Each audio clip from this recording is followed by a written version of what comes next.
Hello, Maverick fans. Welcome to another edition of the Mavpuckcast. I'm back, Jason. And I am John. It's good to have you back, Jason. It's been a couple of weeks. Yeah, we'll see if the fans say it's good to have him back.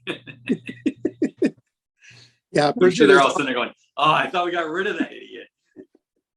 Bridget is always a popular pick on the Mavpuckcast, but it's great to have you back. We're here to talk about UNO's first road trip of the NCHC season up to Minnesota Duluth to take on the Bulldogs.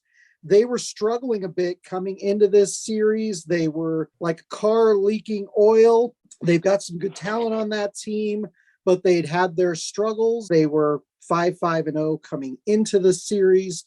But UNO, I thought, got off to a good start on Friday night. It certainly didn't look like the Friday night Mavs, Jason. No, this was a little abnormal, I'd say, for the team that we usually see. They usually come out kind of, we've talked about it, just them kind of feeling out what's going to happen. How is this game going to go? What do we have to deal with on the other side? And they just they came out with what I've wanted to see from them of, we're going to play our game. We're going to do it our way. And we're going to make you adapt to us rather than us always having to kind of shift our game to you. 14-25 in the first period. UNO gets the scoring started for the evening, Jason. It was Nolan to Nolan. It was Nolan Krenzen to Nolan Sullivan. Although I've watched the replay of that goal multiple times, and with the sort of semi-low res kind of grainy-ish quality, although the UMD broadcast is very, very good. I still don't know how Nolan Sullivan got anything on that puck, but we'll go with it. And it's possible they'll decide to change their mind on this by the time Wednesday rolls around. But Nolan Sullivan to Nolan Krenzen, Jacob Slipek also got an assist on that goal. It was a good tone setter for UNO. We always say that UNO plays better when they get that one goal lead in a game. So a good position for them to be in going into the second, Jason. Yeah, it was nice because they had some good play. They were pressuring the puck well. We know it's a young team, so we know game to game it's going to be up and down. We're also going to have a lot of peaks and valleys with this group, in a game from minute to minute, shift to shift kind of thing. And so there were some times that we got, hemmed in, and Jarski made some amazing saves to keep us in it.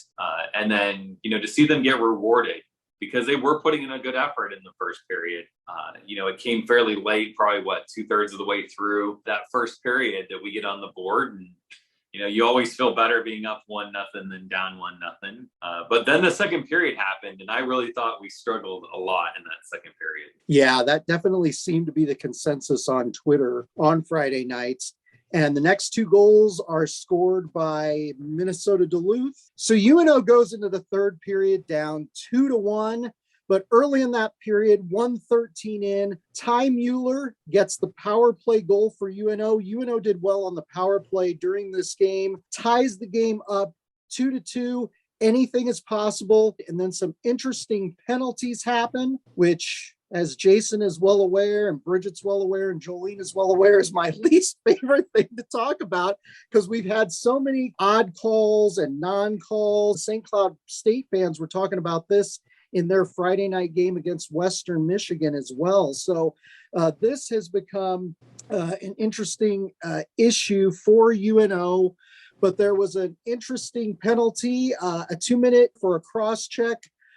Bettens was called for a penalty on Mancini, and this penalty was a bit controversial to the UMD announcer who was calling the games on NCHC TV. Yeah, it was, and honestly, I kind of agree with him. It was a pretty soft call in our favor. I agree with making a call there. We've talked about this of like, you have a player who lost an edge going to retrieve a puck. He's in a vulnerable position as the forward coming in that situation. It is my responsibility not to make contact with a vulnerable player. That's the pitch by the NCAA, by the NCHC, by pretty much every coach is don't encourage players to take advantage of another player that's in a vulnerable position. And then a lot of times this comes into play I'd probably say more frequently with, open ice hits across the middle. But here's a situation where he's vulnerable. The Duluth player decides that he's going to finish his check into the boards. And I didn't see anything that say head contact. Me as a ref in that situation, I'm not giving him 5 in a game. I'm not probably giving him 5 because I don't see any, intent really on there. You just made a poor decision to follow through on what normally would be a legal check. But you did see the numbers going in. So I probably would have called him 2 minutes for boarding is kind of how I looked at that. And then they call him for a cross check. And I'm sitting there going, where out of left field did you pull that? Did you really just go, oh, player's down, I got to call a penalty? Well, I've called a lot of cross checks today, so let's call a couple more of those. I just didn't understand I understand making a call. I just didn't understand the call they made. It gave UNO the power play, and Matt Miller ends up getting the go-ahead goal, which turned out to be the game-winning goal for UNO at 11:33 in the third period, about midway through the third period. So UNO was in a good position going down the stretch. And then another interesting sequence of events happens with 6:29 left in the third period. UMD was moving the puck in our defensive zone. It was a situation where Wyatt Kaiser ended up running in to Jake Kuharski. One of the linesmen is standing right there looking at this play, does not blow his whistle. The play continues on. UMD ends up putting the puck in the net with Jake Kuharski face down in the goal. And then the whistle is finally called. And at that point, the players were amalgamated behind the net. A melee ensues. Quinn Olson and Matt Miller get into it. They both end up going to the box. Wyatt Kaiser ends up going to the box with a 5-minute major for goaltender interference. What did you think of that entire sequence of events? And why do you think the official who was standing right there, I went back and watched the replay, was standing right there next to the goal? Why do you think he didn't blow the whistle then when Kaiser barreled into Jake Kuharski? I don't have the first dang clue what the hell was going on at that. Here's when you know that the referees have lost the game, that it's gone to hell. It's bad when the home announcer is advocating for the stupidity of a play that benefits the visiting team. You either call it or you don't. Suck it up. You're either a referee or not. And it's I can understand where initially maybe and that's the thing is all this could be prevented. I understand being in the position to say, I'm not making a call. Whatever happened, he was pushed in, whatever. I'm not making a call on the goaltender interference. Okay. We possess the puck out of the zone. So if you're not making that call, you're giving the goalie a chance to get back up, get back into the play. Okay. The minute the turnover happens, the whistle's blown for an injured player. It would happen with any other injured player. You're not going to blow up play dead just because someone's down, right? But the second that turnover happens, you now have the potential for injury. And as a ref, that should be your number one thing, is keeping everyone safe. That puck should have been blown dead the second it turned over to Duluth. And it wasn't until they were able to get it into the zone, and basically just before he's taking the shot, or after, I don't know how it's pretty close as to whether or not that shot was after the whistle. Everything that happened is that referee's fault. Flat out, it's his fault. There's none of this scrum afterwards because of the shot, believing to be after a whistle or something that led to the matching roughing penalties. That doesn't happen if you do your dang job and blow the whistle when the puck turns over. It's so bad that I saw someone tweet, I think it's a Hockey East writer is what he was. He tweeted that the NCHC, the best players in college hockey with the worst refs. I'm he's no skin in the game, and he's watching this stuff going, this is perennially bad. And not just this one game. It's week to week terrible. It's game to game. I went back and watched some of the Denver, North Dakota game going, these refs are just as bad. Make a consistent call. Decide what you're going to do. Call it evenly both ways. And if you're going to let something go, then let it go. But you can't just be hey, it's okay to, slash the crap out of someone for 40 minutes. And then in the third period, pull your whistle out and start going, every time you touch them, I'm going to blow my whistle. That's poor referee. That is the epitome of poor refereeing. Either call it at the beginning and call it at the end, or you don't call it at all. Now, it was suggested by Chris Boehm on Twitter that perhaps the official was focused on the puck during that. You've got two referees for a reason. So if both of you are watching the puck, you both fail. Like, you're supposed to work together so that one person sees the puck and the play that's happening, and the other person is watching the rest of the stuff. One of you should have been looking there. The ref is in the right position. He's where he should be. He should be able to see the net and the puck at the same time. Same time. Like, you're right there. You're looking through the net at the puck when the player slides into Carson. Like, there's no reason why you should be able to say, I didn't see it as your excuse. Like, no, one of you should have had eyes on that. UNO does not capitalize during that 5-minute major. So the game ends 3-2. It was a good road win for UNO. And at that point, UNO was undefeated on the road this season. We've had our struggles at home, but on the road, we've actually. I told you, UNO doesn't like us for some reason. They don't want to win at home. That's right. They don't want to win in front of us for some reason.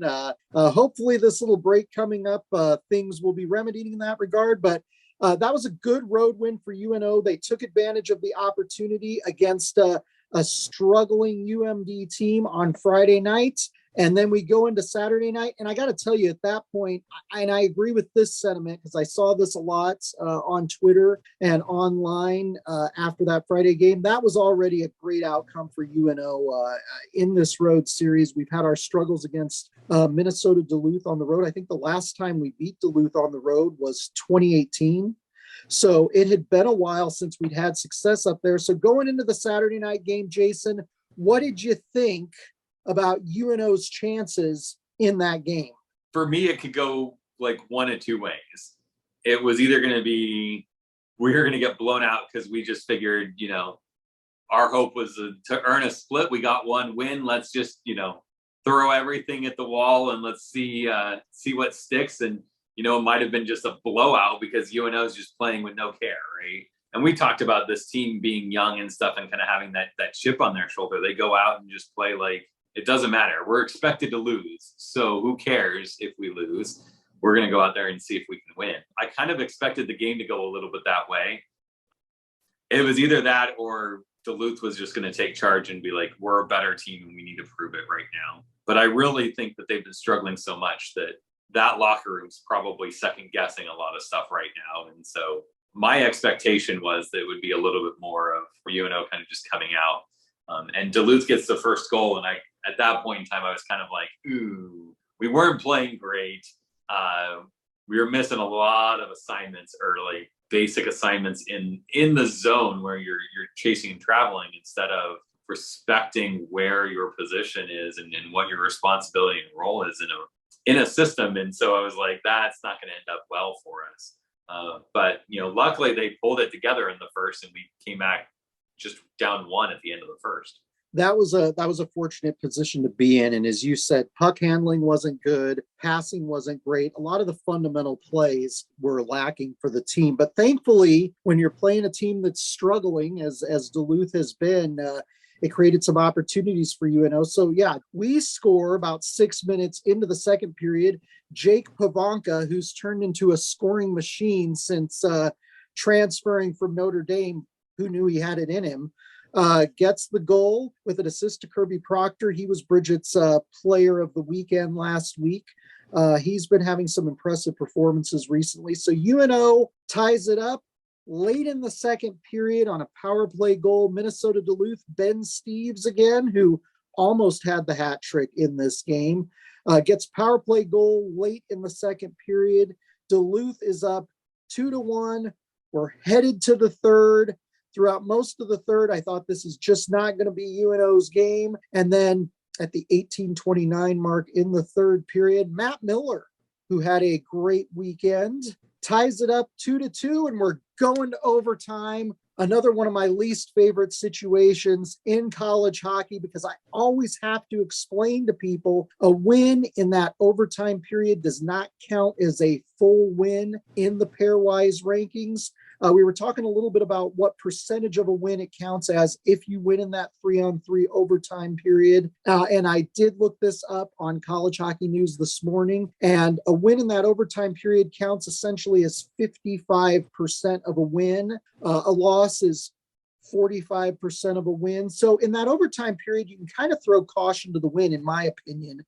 Really what you're playing for when it comes to a series like this is that extra conference point, which can be really critical. So I'm always excited with the 3-on-3 because a player like Tyler Weiss, he's a guy that's a force to be reckoned with. And there were some opportunities for UNO in this overtime period on Saturday night. Yeah, you would expect that open ice to really benefit UNO. It benefits their game, I think. Duluth's been known to play more of a grind it out, more of a physical game. And so you get into that 3-on-3, and I'm thinking, I like our chances. We had some struggles at times with the 3-on-3 is because we don't focus enough on puck possession. And I really felt like this game, this overtime, we really took our time, played patient. There was a couple times where we brought it out of the zone to regroup instead of just trying to force a play along the boards or something like that. And so I really was we had some good opportunities. I'm thinking we're going to find a way to get this done.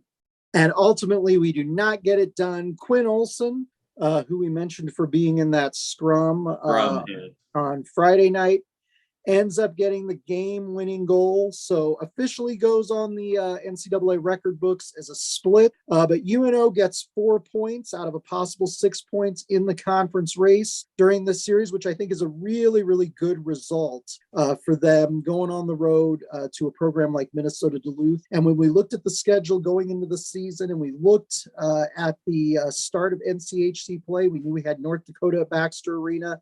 Then we had to go on the road to Duluth. And then we had a week off and had to go on the road after Thanksgiving to Denver. And we were looking at those 3 series. And I know back in September, we were looking at that and we were like, oh my gosh, they could go 0-6 in those games very easily. But UNO has had positive results these past 2 weekends. So I was impressed with how they played. It wasn't always pretty. And there are a lot of things for the team to work on, but they kept at it. They kept fighting. They kept grinding. Anyway, positive outcome for the weekend. So I got to ask you, Jason, who's your player of the week? For me, the first one's a no-brainer. It's Matt Miller. To be honest with you, I liked the roughing call. Like, I liked him standing up for his goaltender and saying, look, if the refs aren't gonna do this, I'm gonna step in and let them know. Sometimes I felt in past years, we just kind of roll over. We didn't have guys, that would step up, and certainly going into this season, we kind of lost some of those gritty guys that I would expect to be the ones that would step up to that. And so to see Matt Miller kind of be productive on the score sheet in the sense of scoring goals, he had a couple good plays that could have easily been a couple more points for him for the weekend. And so I really noticed him. I noticed his game. I like that he's kind of starting to get a feel for it. Hopefully that's good things for UNO to come in the future. Yeah, I completely agree. We missed him last weekend. He was sustained an injury during the Long Island University series, so he was not available for the North Dakota series, and we certainly missed him in that series. It's great to have him back this weekend. 2 goals on the weekend. Originally a Michigan State commit who ended up landing at UNO. Very, very happy that he did. So I think that's a great pick. It's probably the obvious pick for this weekend offensively. And I like that pick, Jason. I am going to go with Jake Kucharski on the weekend. I'm going to go with the goaltender. Faced 38 shots on Friday night, and he faced 39 shots on Saturday night. He allowed 2 goals in regulation both nights, obviously gave up the goal in the 3-on-3 overtime period on Saturday night, but it was a really good weekend for him. He's kind of coming to his own. I was speculating a couple weeks ago whether he would get the nod in net both nights because they had been splitting early between Kucharski and freshman Simon Lakotsi. But Kucharski, the veteran player who came in from AIC, He's been looking good so far this season, and I've been impressed with his play. So I had to go with the goaltender. We don't pick goaltenders very much, but I had to go with him. I think Bridget picked him a couple weeks ago on the podcast. So I went with Kuharski for his performance both nights because he faced a lot of shots. He saved our bacon a few times. There was a couple scrambles in front of the net that Duluth put probably 4 or 5 shots on, and he just found a way to make saves. And there was some really impressive saves that he made. So very, very good pick there. Yeah, a great weekend for him. It'll be interesting to see if they get like Coatsy back in the lineup. But in the meantime, Kuharski has proved to be a solid addition in net. So I'm glad they were able to pick him up in the transfer portal during the offseason. And it'll be exciting to see what happens with Kuharski and the Mavs the next couple of series. One of the things that we noticed that was going on during the UMD series was they had a teddy bear toss on Saturday night.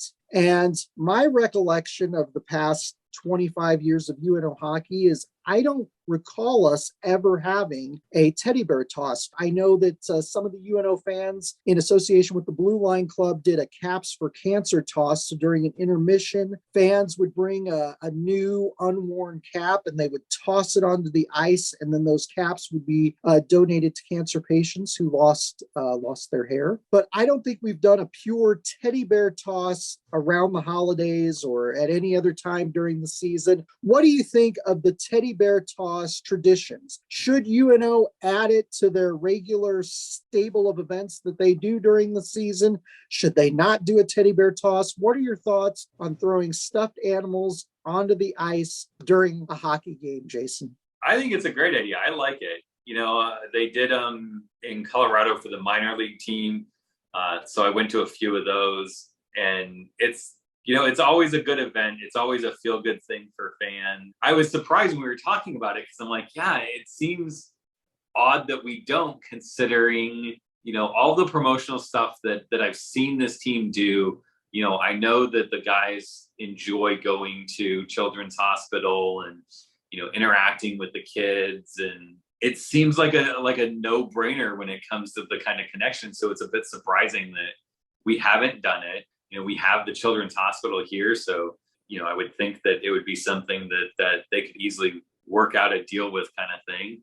So I don't know. I think they should. I think it'd be kind of fun, and a lot of times they correspond with like a teddy bear toss on Fridays, and then maybe the Toys for Tots on Saturday.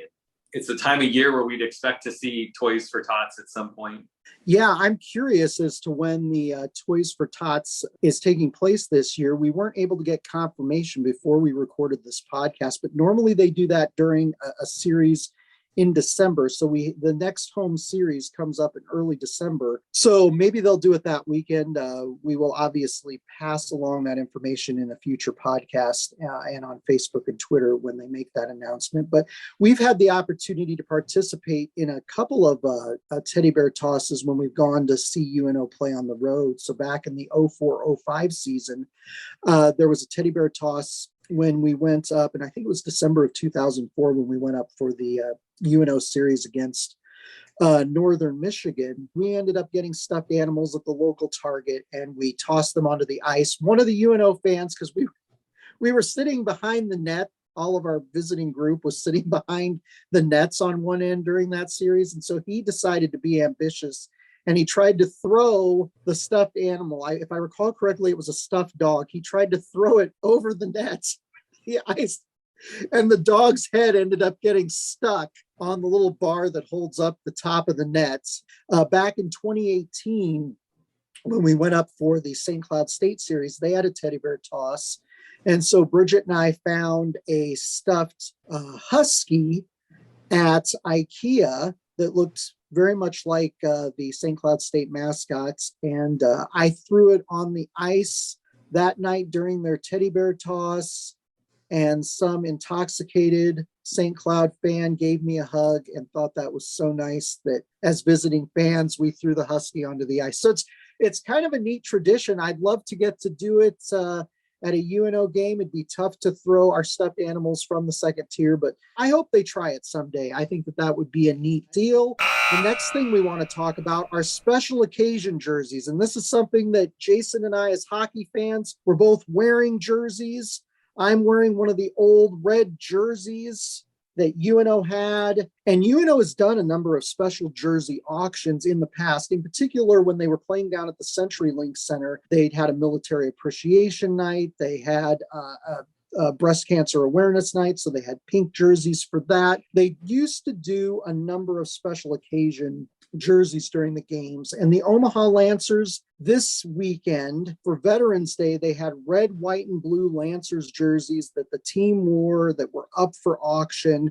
And one of our fellow fans, Tim Wagner, procured one of the jerseys during the auction. Jason, I know you being a big Colorado Avalanche fan, you see that team wearing a number of special jerseys. Do you think UNO needs to do these special jersey nights again? I think they do. I think it's unrealistic to expect them to do, what like an NHL team would do with a number of jerseys and stuff. But, as a fan, it's kind of cool to be able to buy some of those, to have some of those, to remember, those games. And I think that it could be a really cool way for UNO just to set some games aside. So the Avalanche have a third jersey, and a lot of the NHL teams do this, where they have their home, they have their away, they have their third, and they'll use those for division nights. And so if you go to an in-division game, you're going to see that. And I'm like, well, that'd be pretty cool if we have, our normal away and our normal home, but when it's an NCHC game, we're wearing, this season, we've got some special jersey or something like that, as a moneymaker for the school, because, as fans, we kind of hate this part of it, but it is a business. You are trying to not necessarily turn a profit, but you're trying to break even at minimum on a season or something. Like, to have this every NCHC game, you're going to wear this thing, and then you can sell it in the little store in the concourse, or sell it in the team stores on campus. And, it's just kind of a neat opportunity. I know a lot of teams at a bunch of different levels will do a special cancer night and do the whole jersey off my back kind of thing and stuff. And UNO's done that, where they've had Leap for the Cure. I've worn that jersey when we've been on here before. So you can go and bid on those types of things. But I think it's kind of cool to see them wear the jerseys and be like, I have a piece of that, I have a part of that history and that tradition, but not make it limited to that, be able to buy those jerseys in the store. So it's not just the people who, want to bid up an auction type of thing. Because I always see that some of those jerseys for the Leap for the Cure stuff, like some of them are the minimum, it's like someone puts their name on the minimum, and that's it. It's gone for that. And there's other ones that I've seen people come in, and the first bid is the, buy it outright one. And I just think it's fun for fans, and it's a money-making opportunity for the university. Yeah, and you mentioned the Leap for a Cure. We've gotten the past 3 Leap for a Cure jerseys. And like you said, some of them go for the bare minimum, which is actually a really good price. There used to be a time when some of those jersey auction jerseys would, across the board, go for like $1,000. So I think it's always fun to have those nights, and I wish that they did more of them. There was a discussion, I think Sam Spomer brought it up on Twitter this weekend, that UNO really needs to look at redesigning the jerseys. You are currently wearing UNO's road jersey design. I mean, I don't think they have the laces anymore. I think it's the newer Climalite jersey without the laces, but it's the same basic design, and it's not a particularly exciting design, Jason. I'd love to see some more color in the jerseys. I'd love to see the O or the bull being featured prominently on the chest. I mean, I just think there are so many opportunities to make the jersey exciting. It's hard for the apparel suppliers, whether it's the bookstore or Lawler's, to get the jerseys. They'd really like to be able to piggyback on the order that the team has to get the jerseys. So hopefully they can potentially, maybe the marketing folks behind UNO Athletics can work on this. I'd love to see a military night jersey again. I'd love to get a camo UNO jersey, maybe with the bullhead or the O. I think that'd be really cool to have in the collection. And it just looks really neat when you go to games and you get to see various fans who you can tell are probably diehard fans wearing some jersey from some special game. That was always fun going to the Lancers games to see fans walking around the concourse and walking around the stands wearing some really unique looking Omaha Lancers jerseys from the holidays or from the Cancer Awareness Nights or the Military Appreciation Nights. So I hope that they potentially do that in the future, because it'd be a lot of fun. There's so many opportunities for some cool stuff. We were just talking in the last segment about the teddy bear toss and Toys for Tots, and I've seen Toys for Tots with the, where they've gone in with the Marines and they've designed a really cool logo and that they've used for that. I've seen teams that have announced that they're doing that and that the special jersey would be on display starting at that event. And then it's, it's a limited thing. Like you mentioned, they need to know that going into it. So they put in this order, and you as a fan know going into it that, if I really like that jersey and I think that's really cool, there's only so many of them. And so you create that, like this jersey, it's neat and stuff. But if I want one, I don't have to buy one now. I can probably find it later on. If I don't get it this season, I'll probably get it next. And they're not going to change it. It's like, there's no sense of urgency, fear of missing out, as we call it in the marketing world, on that. And so it'd be nice to see the university kind of create some of that and say, hey, we've only got X number and they're only for sale at the game. Or in the bookstore, whatever's left over in the bookstore afterwards. And, you can't buy them ahead of time. You're like, that would just create that atmosphere of, I see the jersey, I like the jersey, I'm going to go buy the jersey because I know if I wait, I won't be able to get it. A couple that we know, Pete and Cheryl Osentoski, I think they have every special occasion jersey that UNO has done. And they make a point of making sure that they make the games when those things are going to be worn by the team and those things are going to be auctioned so that they can make sure to get them. Even if you're not a person who's going to buy them, just the fact that you can come and see the team wearing the jerseys during the game, I think is neat. And when some of the professional teams do things like Star Wars nights, or when the Omaha Storm Chasers, are the Omaha Runzas for a night and they wear green and yellow uniforms that have a picture of the Runza from Runza's restaurants on them. I think that those things are great. I think they're a lot of fun, and I think UNO could have a lot of fun with that. So hopefully, Jason, we will see that in the future, because you and I, as jersey aficionados, would love to have that during the season. So turning to 2 weeks from now, we get a week off, which I will tell you, I need a week off from trying to talk about this team.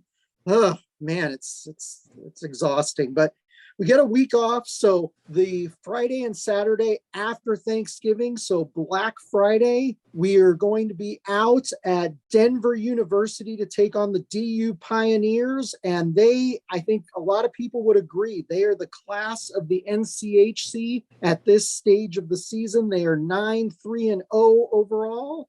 They had an interesting travel itinerary this weekend. They went to North Dakota to take on the North Dakota Fighting Hawks at Ralph Engelstad Arena. And there was snow, massive amounts of snow for early November. But it was an interesting travel itinerary. Grand Forks Herald beat writer Brad Schlossman chronicled on Twitter some of the interesting kind of travel woes that Denver had coming in for this series. But Denver came into the Ralph and they swept an ailing North Dakota team, a team that has had a number of injuries. And they lead the NCHC with 16 points in the conference race. They are 7 points ahead of Western Michigan, who is in second place. We're all in danger of having them run away with the conference race in the next month or so, depending on how things go. But this is one of those series for UNO fans that there's always a lot of opportunity, but there's always a lot of potential frustration because we just struggled against this team the past decade. And I know that you used to be, if I recall correctly, a season ticket holder for DU hockey games. So this is a program that you were very familiar with back during the days when you lived in Colorado. You guys have gone out for a number of the series out there. And what do you think about this series, Jason? What do you think about our chances going to DU? Like you said, this is defending national champions. They're not having the hangover season that, will plague some teams after they win and go deep and to have the shorter off season. They didn't have a huge amount of turnover. They still have Corona and net. This is not an easy weekend, but to UNO's advantage, I mean, you just had a really good road trip. You played pretty well against North Dakota at home.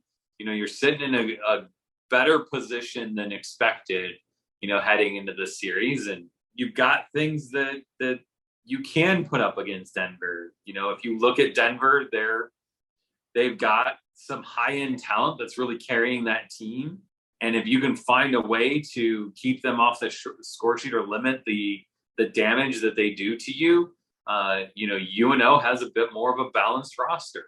And that presents a unique situation for Denver to deal with, and maybe we can capitalize on that. There are a number of players to watch for North Dakota. You mentioned Magness Arena, who is probably the best returning goaltender in the NCHC this season. But sophomore forward Massimo Rizzo has 4 goals and 14 assists. He's tied for 4th in the NCAA in points this season.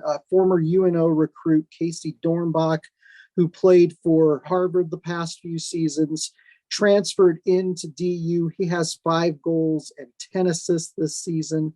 And then sophomore forward Carter Mazur, 12 goals and 3 assists. They've just got some really, really talented offensive threats on that team. And I don't know what's going to happen. I will say it's Parents Weekend for DU. I noticed that on their schedule. Now, we tend to struggle on Parents Weekend, Jason.